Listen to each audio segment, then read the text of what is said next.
You are listening to the INCJ podcast, Conversations about International Criminal Justice.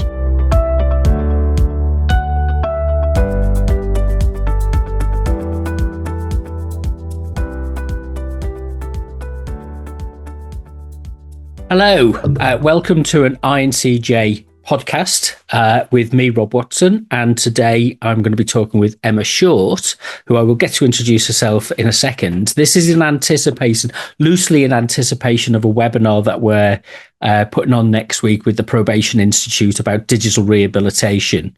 Emma's work is related to this field, but not directly part of that, but we thought it would be a good idea to have a conversation about Emma's work. Do you want to introduce yourself, Emma, and just kind of give us a brief headline tour of what you do and how you got to where you do what you do?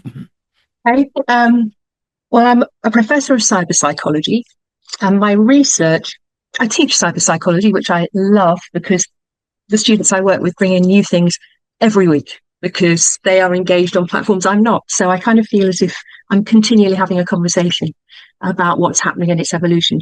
But my research is largely around cyberstalking or tech-facilitated intrusion. And I've been working in that field for about 20 years. And the changes I have seen are enormous. Imagine the internet in 2006. It was a very, very different place. So that's really where I am. I like that phrase, tech-supported intrusion. Was that the phrase? Yeah. Yeah, tech-facilitated intrusion and surveillance. Right. So let's just map this out a little bit so that we get a sense of what it is and what the distinctions and differences are between these. So how would you define what cyber is? And we'll come back to what the stalking element is in a minute. How would you define what the tech element of this is? And then we'll look at the intrusion and the stalking part of that. Yeah, absolutely. Well, all the terms are still very moot, like in any early emerging field. Some people prefer the phrase tech facilitated stalking. Some people prefer cyber stalking. There's really variation in the way we're describing this. But tech facilitated basically means a course of conduct, in the case of stalking, that is partially enabled through technology. So the course of conduct, would fit sort of,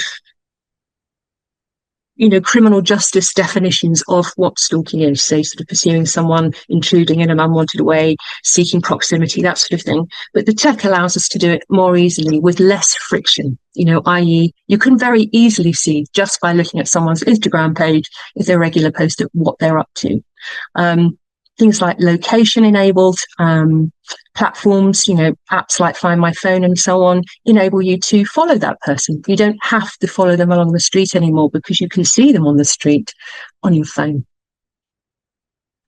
That kind of the point of social media was that we were able to observe each other, and for whatever motivations we have for that is benign or malicious.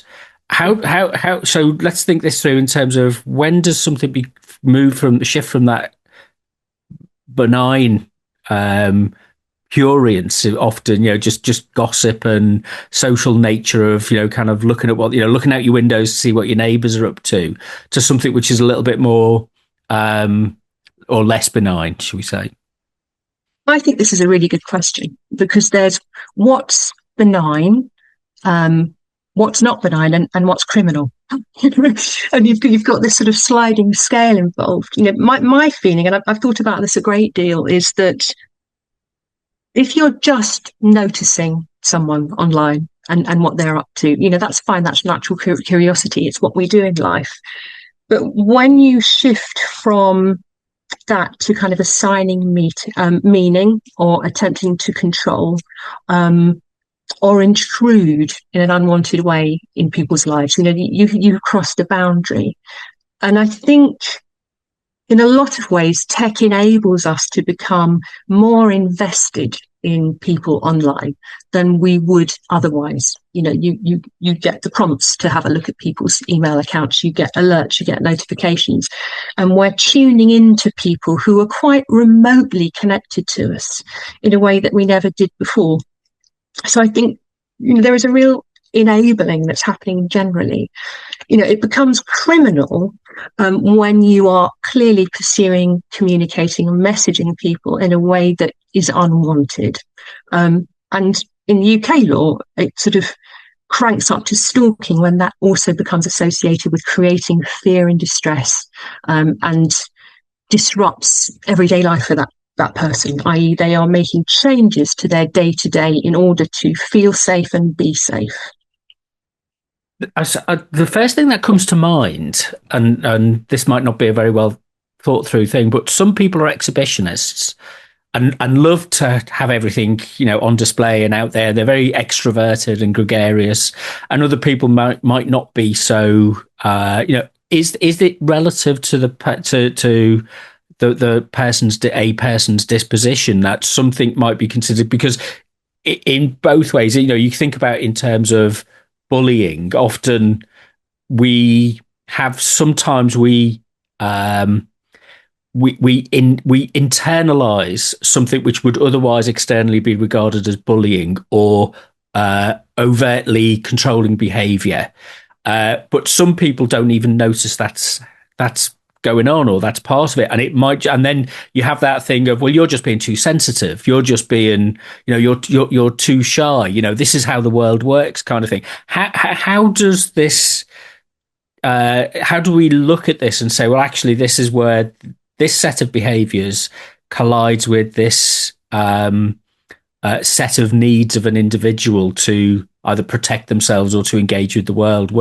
What's your experience, and is there a framework for that we can look at? This is fascinating because it's something I've encountered and I've watched unfold over many years.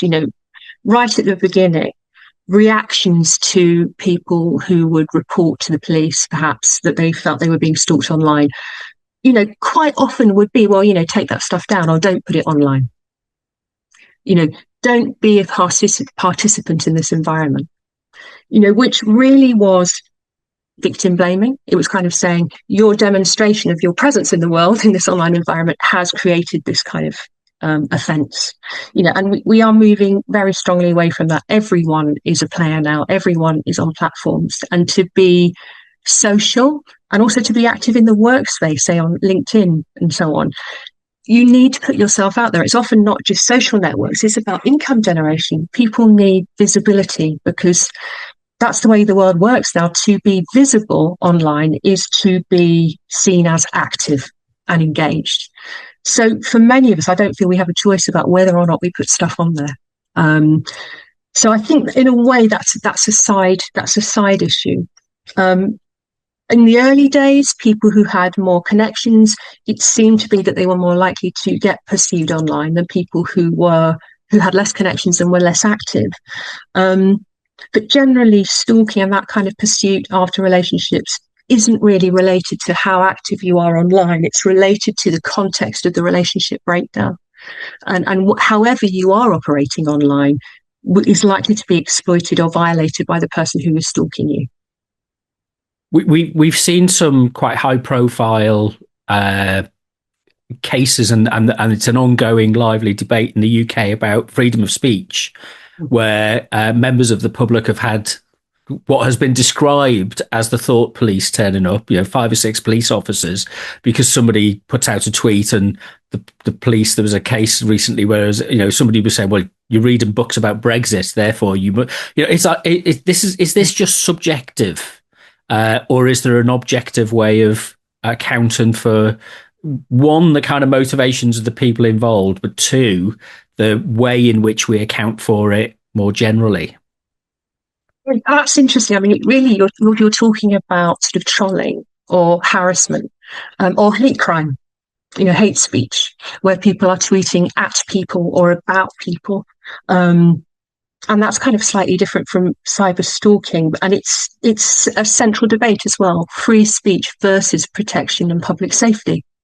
Because, say, a tweet that incites perhaps action and violence is dangerous to the general public. And we've seen so much speculation around rioting, for example, and how much of that was fueled by social media and narratives that inflamed hateful speech and attitudes and got people out on the street. So you're right. The free speech versus public safety issue is a very real tension. Yeah, it's just trying to pull apart the separate issues so we know what we're looking at. And so how would you summarize then the difference about cyber stalking within that kind of context of looking at these other broader range of set of issues? What is there specifically that is important that we look at this issue on its own terms? Okay, I mean, so cyber stalking if we're assuming cyber stalking is stalking, and I would say they are, you can't separate them anymore. It's a fixation on one individual by another person, where they are trying to either create a higher level of intimacy, i.e. get close to them, maybe exact revenge on them for a sense of grievance that they have, or pursue a relationship that's never happened. Those are generally the kind of reasons it happens. But it's a very interpersonal thing from one individual targeted at another. So it's not random tweets or harassment or nasty messaging. It is a real attempt at engagement and in violation of those accounts in an attempt to intrude upon another person. How do let's talk about your research and how this is borne out in evidence. Is there first of all, the question that comes to mind is all of the social media platforms have different ways of dealing with this, and they've to some extent disengaged from some of the high level moderation that used to be in place, and they've reduced the levels of moderation. What's going on with those platforms, and how is it if you're getting stalked by somebody on X or Instagram, is it worth making a complaint to those platforms about, or do you have to deal with it in other ways? Well, I mean, in terms of terms and conditions and all of that, it should be possible to make a complaint and it be dealt with. But feedback is that it's very variable, the response you get, if you even get a response. I think we have to engage in shared accountability here. Online spaces are ones that public services did not create and cannot control. So to have access to things like accounts or any powers to remove that person, quite often, the police have to make applications to those platforms for release of information, and they may or may not give it. And the police may or may not be skilled in writing those applications so they're successful. So there are so many barriers. But crimes online, sort of whether they're threats or whatever, remain crimes. So the police can act to close the space for action of that perpetrator. They can make arrests on that basis, or charges at least. So the platform response is very variable, and it really, it's time that we've started being noisier about that and insisting on better, I think, if we're going to kind of move forward. But they remain crimes, and they are visible evidence if the evidence is captured. What's the way then that the police are generally trained and set up? Because this has been going on for a long time. I think one of the things about the Online Harms Bill Act, I can't remember the exact name of it, but that's where it is. And it's like, this has been going on since the inception of the internet. And, it's just, and people have an element of it is kind of, that's just the internet. You kind of have to kind of get used to it. This is the environment. What do you expect, kind of thing? It's like, you've got a local pub down the road and it's a rowdy pub and it always has been. Just don't visit there, kind of attitude. But how are the police then how do they look at this systematically to kind of, as you say, recognize, make that distinction between something which is socially, something might be offensive, but that's not, being offensive is not a crime. Something might be pressuring, but that might not be a crime. But when do they take it into what systems and processes and framework has the police got that then pushes that into the criminal domain, the act, and it would be processed through the courts on that basis? I think you'd have to speak to a police officer about that. But From my perspective, I've spoken to advocates, some police, and survivors of stalking. And again, it's variable.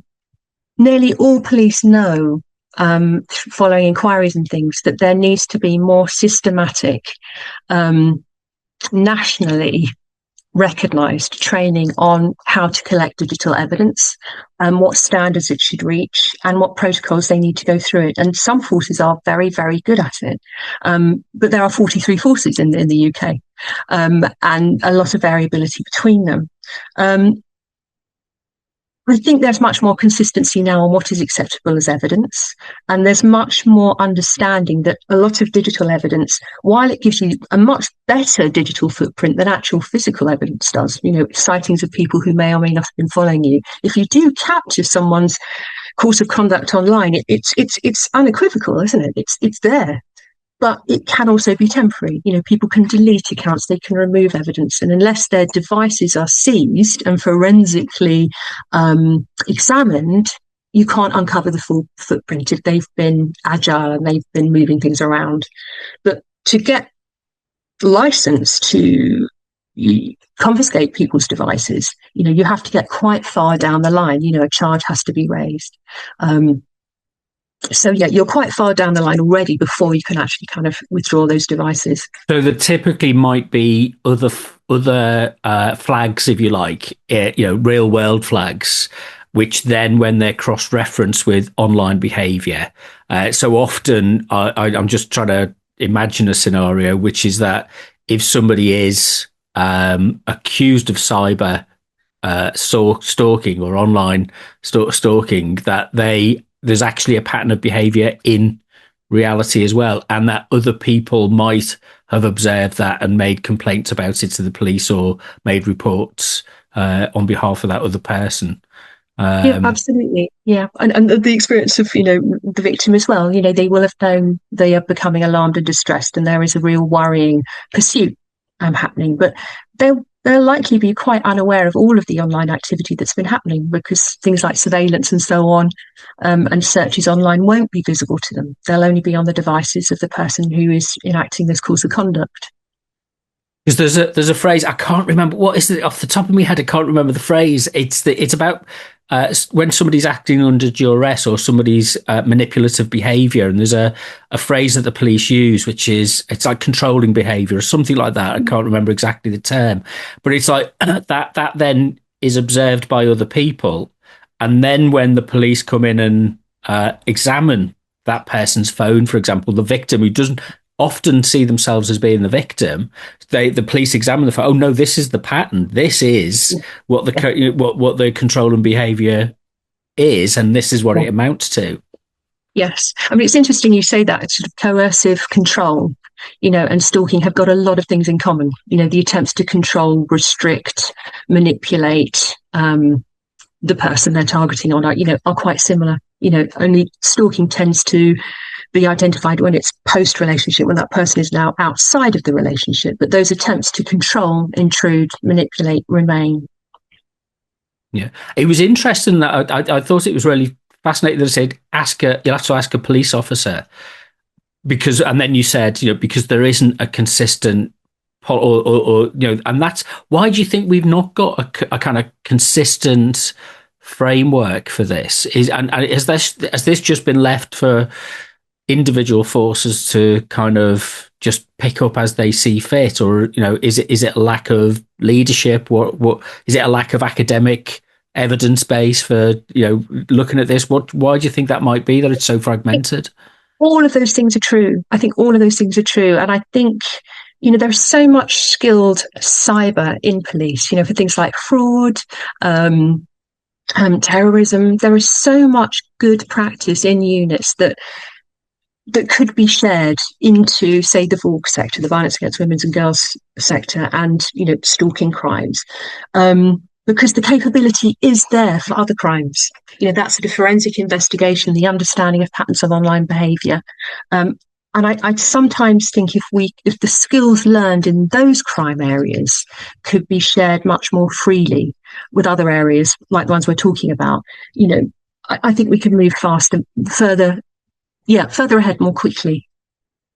And do you have much contact with people in jurisdictions around the world? Is there stuff that we can learn from other countries about this? Is that part of your research to look at and work with other people? I'm afraid I'm very UK centric, but I'm very, very open to conversations for anyone who might be listening. What might those conversations? What would you like those conversations to consist of? I'd like to know what works and if anything does work, and if there are any obvious solutions that we are ignoring or we are not resourced to do at the moment. Because raising our voices to improve the situation is going to have value. If we know what's needed that isn't there, let's ask for it loudly and consistently.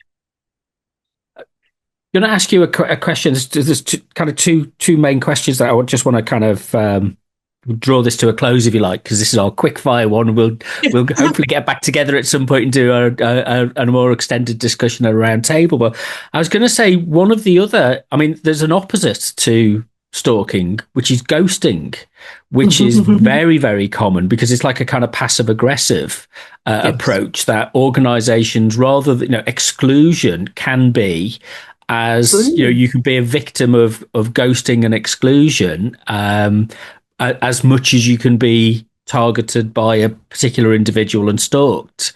Is there any connection between the two? Is that something that is, I mean, usually it's civil cases where things like ghosting and usually it's in an employment tribunal situation that there's evidence that somebody was treated in that way. That's when it's done through that way. But is there a crossover with kind of that? It does emerge. I mean, there is quite a lot of literature out there, a little bit anyway, about ghosting after intimate relationships.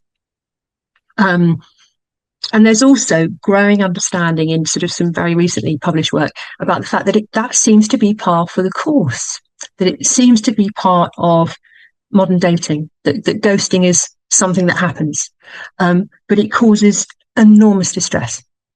But somehow it seems to be one of those things that is becoming normalized, that you just cut off, you block, you walk away, which is not how things have happened in the past, and the social norms for it aren't established, about the sympathy you might receive or the empathy that people might feel for you when that's happened. You're very much on your own with this pain and this sense of confusion with no explanation about what happened. The follow on for this is about the psychological model or models that might help us to understand this. Now, I'm an INFJ, which is on the Myers-Briggs thing. And one of the characteristics of the INFJ is called the door slam, where you do exactly what you just described. You cut people off. And it's like, and when I first read about this, it's like, oh my God, I've done this all the way through. You get into a situation, you get into a relationship, and somebody, for want of a better phrase, pisses you off, and it's like the door gets slammed and they are left in a situation, but I just move on. And it's like, and that's a normal pattern of behavior, not just online, but kind of in the real world. And it's like you see that and you go, oh gosh, I didn't know that was an objective thing.